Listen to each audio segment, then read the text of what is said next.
একই সঙ্গে বেগবাগানের সেই জায়গার ছবি দেখতে পাচ্ছেন যেখানে বাংলাদেশের ডেপুটি হাই কমিশনের অফিসের আগে যেখানে মিছিল আটকে দেওয়া হয়। সরাসরি আমাদের প্রতিনিধি ব্রতদীপ ভট্টাচার্য আমাদের সঙ্গে রয়েছেন। ব্রতদীপ, ইতিমধ্যেই এই 3 সদস্য হিন্দু সংহতির তারা বেরিয়ে এসেছেন বাংলাদেশের ডেপুটি হাই কমিশন অফিস থেকে। এই মুহূর্তে সেখানে ঠিক কি পরিস্থিতি দেখতে পাচ্ছ?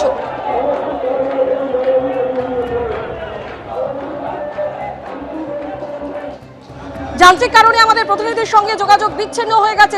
গত 23শে ডিসেম্বর যে ঘটনা ঘটেছিল এই বেগবাগানে, এই জায়গাতে একেবারে রণক্ষেত্রের চেহারা নিয়েছিল বেগবান, এবং সেই বিষয় মাথায় রেখে একেবারে পুলিশের তরফে কঠোর নিরাপত্তা ব্যবস্থা নেওয়া হয়েছে, যেখানে লৌহ প্রাচীর তৈরি করা হয়েছে এবং প্রচুর সংখ্যায় পুলিশ রয়েছে।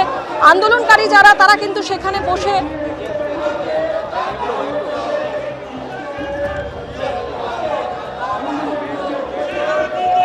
পুলিশের সঙ্গে সংঘাতে গেল না, কিন্তু আন্দোলনকারীরা পুলিশের তরফে যে কথা বলা হয়েছিল যে 3 জন প্রতিনিধি বাংলাদেশের ডেপুটি হাই কমিশন অফিসে যেতে পারবে, সেই 3 জন প্রতিনিধিকেই পাঠানো হলো।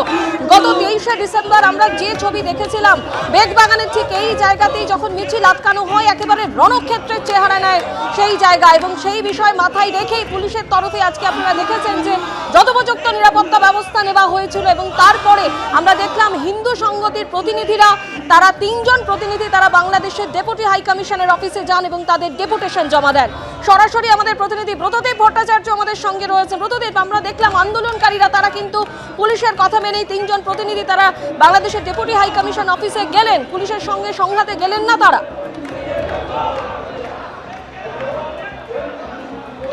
একেবারেই তারা আগে থেকেই জানিয়েছিলেন যে তারা কোনো রকম সংঘাতে যাবেন না, এমনকি পুলিশকে তারা সহযোগিতা করবেন, কিন্তু পুলিশের তরফ থেকে কিন্তু আগাম সমস্ত রকম সতর্কতা প্রস্তুত রাখা হয়েছিল। সে বিশাল লৌহ প্রাচীর, তার সামনে বিশাল পুলিশ বাহিনী মোতায়েন করা হয় এবং গোটা রাস্তা কার্যত দুর্গে পরিণত করে দেওয়া হয়েছিল। কিন্তু শেষ পর্যন্ত কোনো রকম অশান্তি হয়নি, সেই অশান্তি এড়ানো গিয়েছে।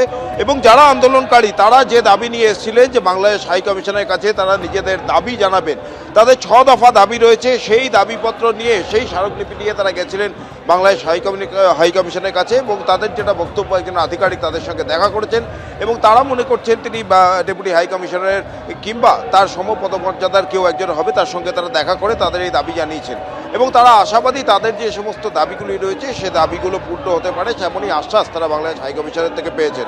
যে দাবিগুলি তারা রেখেছেন তার মধ্যে প্রথম হচ্ছে যে পুলিশ কর্মচারীরা দীপুচন্দ্র দাসকে সুরক্ষা দেওয়ার পরিবর্তে তাকে উন্মত্ত জনতার হাতে ঠেলে দিয়েছিল এবং তার মৃত্যু নিশ্চিত করেছে, তাদের কঠোর শাস্তি তারা দাবি করছেন। যারা দীপু দাসের নির্মম হত্যার সাথে প্রত্যক্ষ বা পরোক্ষভাবে যুক্ত তাদের সবার দৃষ্টান্তমূলক শাস্তি তারা দাবি করছেন। একই সঙ্গে ভবিষ্যতে যে কোনো গুজব ছড়িয়ে কোনো হিন্দুকে এইরকম পরিণতির দিকে যাতে ঠেলে না দেওয়া হয় তার জন্য বাংলাদেশ সরকারকে যথোপযুক্ত ব্যবস্থা গ্রহণ করতে হবে, এই দাবি জানিয়েছেন তারা। এছাড়া বাংলাদেশে হিন্দুদের এবং অন্যান্য যে সমস্ত সংখ্যালঘু ধর্মাবলম্বী মানুষ রয়েছেন তাদের ধর্মস্থান ও জীবনের নিরাপত্তা দিতে হবে। যদি কোনো ধর্মগ্রন্থ বিধর্মীদের কাফের বলে উল্লেখ করে, তাদের বিরুদ্ধে জিহাদের বার্তা দেয়, ঘৃণার পরিবেশ তৈরি করে, সেই অংশগুলিকে সংশোধন করতে হবে। বাংলাদেশের মাদ্রাসাগুলিতে হিন্দু বিদ্বেষী শিক্ষা দেওয়া বন্ধ করতে হবে। এই 6 দফা দাবি নিয়ে তারা কিন্তু আজকে গেছিলেন বাংলাদেশ হাই কমিশনে। এবং এখনও দেখতে পাচ্ছ বেগবাগান মোড়ে সেই বিক্ষোভ চলছে হিন্দু সংগতির তরফ থেকে। তাদের স্পষ্ট দাবি যে বাংলাদেশের যারা সংখ্যালঘু রয়েছেন, শুধু হিন্দু নয় অন্যান্য যে সমস্ত সংখ্যালঘু ধর্মাবলম্বী তুমি যে ছবি দেখাচ্ছ একদম সেখানে হিন্দু সংহতির তরফে অবস্থান বিক্ষোভ করা হচ্ছে, কিন্তু ব্রতদীপ ডেপুটেশন জমা দিতে গিয়েছিলেন 3 জন সদস্য, তারা কি সেখান থেকে বেরিয়ে এসেছেন? একেবারেই তারা যারা ডেপুটেশন দিতে গিয়েছিলেন তারা কিন্তু ইতিমধ্যেই সেখানে ডেপুটেশন জমা দিয়ে বেরিয়ে এসছেন এবং তারা যেটা বলছেন তারা যথেষ্ট আশাবাদী। আমি একটু শোনাবো তারা কি বলছেন। होना चाहिए। थर्ड पॉइंट है कोई र्यूमर छड़ा के जैसा अल्लाह का नाम में बताया था वो नहीं होना चाहिए। फोर्थ पॉइंट है हिंदू बौद्ध सिख क्रिश्चियन पारसी जैन सबको प्रोटेक्शन चाहिए। फिफ्थ पॉइंट है जो मद्रासा में एंटी हिंदू टीचिंग दे रहा है वो स्टॉप होना चाहिए। 6 पॉइंट है अगर कोई रिलीजियस बुक काफिर और जिहाद की कंसेप्ट लाए उस पार्ट को बाद एक्सक्लूजन होना चाहिए।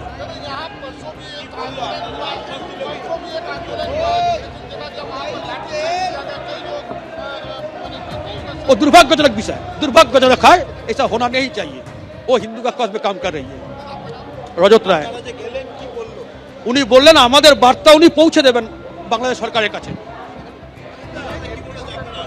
হিন্দু সংহতির উপদেষ্টা মণ্ডলের সদস্য রজত রায় তিনি বললেন যে তিনি ডেপুটি হাই কমিশনে গিয়ে অর্থাৎ বাংলাদেশের ডেপুটি হাই কমিশনে গিয়ে ডেপুটেশন তারা জমা দিয়েছেন এবং ডেপুটি হাই কমিশনের তরফে বলা হয়েছে যে সেখানে যথাযথ বার্তা পৌঁছে দেওয়া হবে, তারা আশাবাদী, এটাই হিন্দু সংহতির তরফে বলা হচ্ছে। তবে একদিকে যে ছবি একদম কড়া পুলিশি প্রহরা, কারণ 23শে ডিসেম্বর যে ঘটনা ঘটে গিয়েছিল হিন্দু জাগরণ মঞ্চের একেবারে মিছিল ছিল, সেখানে দুমদুমার পরিস্থিতি তৈরি হয়।